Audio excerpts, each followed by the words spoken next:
Assalamualaikum warahmatullahi wabarakatuh. Kembali lagi dalam podcast kita hari ini. Tajuk kita pada hari ini adalah tentang bersama tetamu kita hari ini iaitu Mira untuk menjelaskan apa itu Wikimedia. Assalamualaikum. Bila kita bercakap pasal cooking method dalam bidang kulinari ini, kita ada beberapa terms yang kita kena tahu lah. Antaranya jenis peralatan, jenis sayuran dan sebagainya. Tapi untuk topik kita pada hari ini, kita akan fokus tentang cooking teknik. Kita ada 3 cooking teknik yang kita tahu dan kulinari, iaitu dry heat, toast heat dan combination method. Faham. Boleh tahu lebih lagi tak apa itu definisi dia? Boleh je. Macam kalau untuk definisi dry heat, kita mau pada memasak dengan udara panas, besi panas, radiasi dengan lemak panas. Contoh antara cooking method di bawah cooking teknik dry heat ni, kita ada deep frying, roasting dengan stir fry. Kalau untuk roast heat pula, kita dia memasak makanan menggunakan cecair dengan wap air atau wap air lah. Antara contohnya kita ada simmering, blanching dengan steaming. Boleh bagi contoh hidangan yang menggunakan satu keadaan dalam cooking method? Kita ambil yang paling simple lah. Cooking method ni kita selalu guna bila kita bercuti. Contohnya kita ambil BBQ. BBQ ni dia termasuk dalam cooking method cooking teknik dry heat.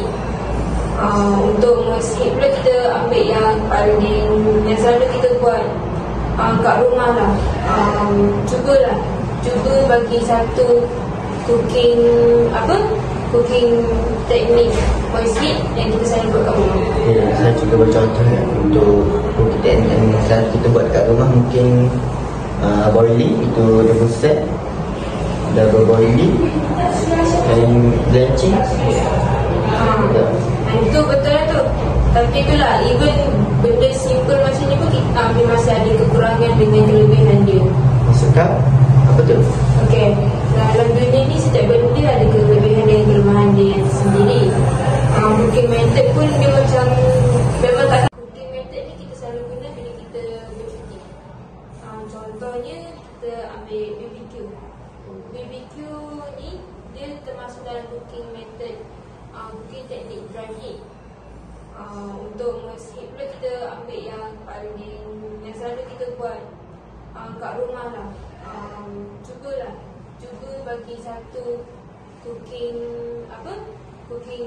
teknik roast heat yang kita selalu buat kat rumah. Saya cuba bercontoh untuk cooking teknik yang selalu kita buat kat rumah. Mungkin boiling, itu double set, double boiling dan blanching. Itu betul lah tu. Tapi itulah, even benda simple macam ni pun dia masih ada kekurangan dengan kelebihan dia. Maksudkah? Apa tu? Dalam dunia ni setiap benda ada kelebihan dan kelemahan dia sendiri. Cooking method pun dia macam memang takkan lari lah daripada terms ni. Kita ambil contoh daripada jenis masakan roasting. Roasting ni memanglah kita dapat bau yang harum, masakan yang sedap tu semua. Tapi kadang-kadang masa pun boleh jadi dia punya kekurangan. Sebab roasting ni dia mengambil masa yang lama mengikut saiz jenis masakan. Kalau untuk blanching ni, bagaimana pula kekurangan dan kelebihan dia?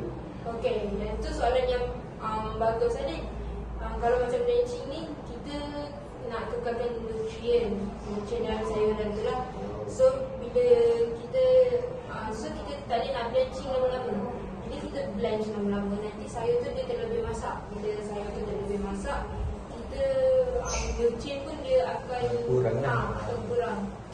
Disebabkan benda ni, perhatian kita dekat sayur tu akan akan jadi lama. Kita punya bahagian fokus dekat sayur tu. So maksudnya kalau kita bench, kita tak boleh buat benda lain. Kita kena fokus. Sebab takut nanti sayur tu dia terlebih masak.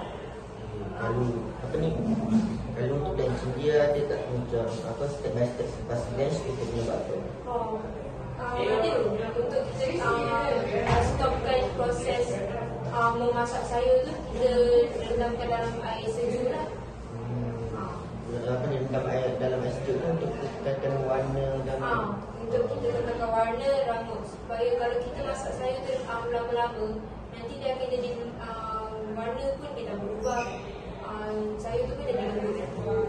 Maknanya kaedah memasak ni mempengaruhi kandungan nutrien juga lah. Kalau bench dah lama pun dapat kurangkan nutrien dia lah. Betul. Terima kasih kepada Mira atas kongsian dokumenter hari ini. Okey, sama-sama. Terima kasih juga kepada penonton yang sentiasa mendengar dan menikmati rancangan kami pada hari ini. Terima kasih juga kepada semua. Sampai sini saja podcast kita hari ini. Terima kasih. Assalamualaikum.